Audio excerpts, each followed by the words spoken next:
Hi y'all, welcome to HFOG TV.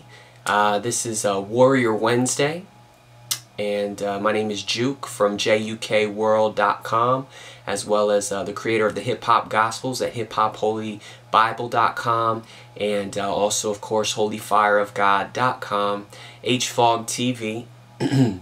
Today what I want to talk about is what we can learn from a dog, pretty much, about love. I got my notes right here in front of me, so I'm just going to be reading off those. What is your definition of love? What is love to people? If I speak the truth to you but it hurts, does that mean to you that I'm not being loving or that I don't love you? What does love mean to you? A dog may be one of the best examples of love. Someone who wags his tail and just can't wait to be around you every time you come home.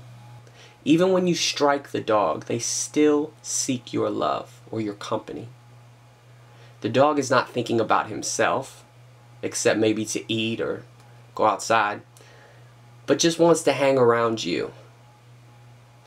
If the dog had a mouth to speak, I imagine he might say, I missed you at work today, over and over when you first come in. And every time his ears go back, he's probably saying, I love you, will you pet me? I enjoy your company.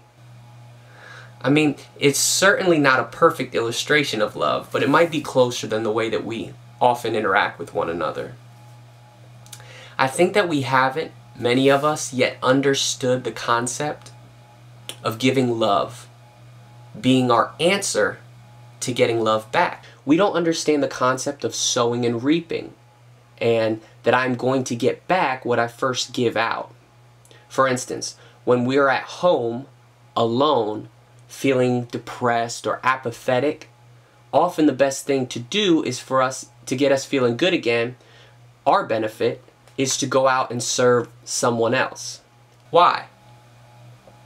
Because upon giving of ourselves to someone else, we actually receive back appreciation, both outwardly and into our hearts as well.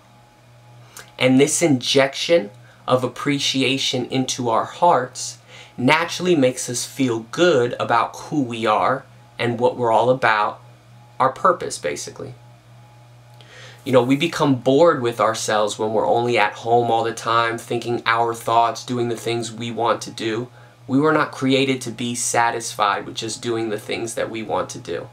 I want to talk about love. Love with your brothers and sisters. If someone hates you, but you still believe that person is awesome, and you dearly love that person, then will your belief, as opposed to their feelings about you, not determine your actions and how you feel about them? Meaning, which one will be stronger? Their hatred toward you, or your feeling that this person is still awesome and that you dearly love that person? I believe that once you start to engage in true belief, where you believe fully about people, not halfway, wishy-washy, but fully about someone, and if they hate you, if you still believe that you love that person and that person is just awesome, I believe that the belief in you will trump those circumstances, and eventually that person will come around.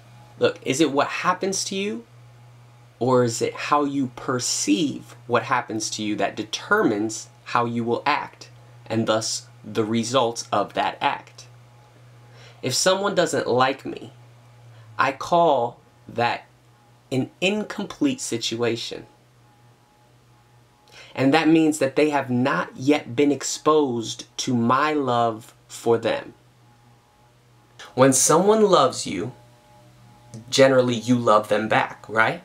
Like, we love the people that love us. We like the people that like us. We like to hang around people who like us. When someone loves you, you love them back. Therefore, if someone doesn't love me back, then that means that they have not yet been exposed to a great enough demonstration of my love for them, and I need to love them more. See, I felt like the Lord dropped this revelation on me today that, when someone, since we love the people that love us, if someone doesn't love me, then that means that they have not yet experienced enough of my love to show them that I love them. Because if they believed that I really loved them and really had their best interests out and really cared about them, then I don't think that they would not love me back.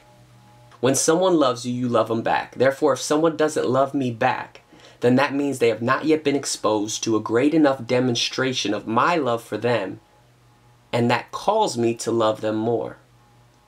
Someone hating me means I need to walk in greater love for them. It means that they are still not convinced of my love for them. Otherwise, why would they hate me? So love becomes the complete picture. And hating, or lack of love, or it's an incomplete pie. It's an incomplete picture of the whole pie. The whole pie being that person and me loving one another. It's something missing in the pie. It's a ravine before the two pieces of land connect to one another. And so that ravine can only be built up by love. A bridge can only be created for those two land masses by love. So love becomes the complete picture. And anything less or different from that is only incomplete and needs more love in order to fill those areas of incompleteness. That's my word for the day for y'all on Warrior Wednesday. I want to thank y'all so much for joining me. My name is Juke at jukworld.com, as well as the creator of the Hip Hop Gospels. That's the first ever Gospels Wrapped at hiphopholybible.com, and as well as holyfireofgod.com, HFOG TV. Please post any comments that you may have had, any questions you may have. Post them at the bottom. Definitely subscribe over there. Please post any comments that you may have, or even whether you agree with me or not, or disagree with me. I would love to hear what you have to say. And definitely subscribe to our mailing list. And we'll see you next week on Warrior Wednesday. Thanks so much, and God bless.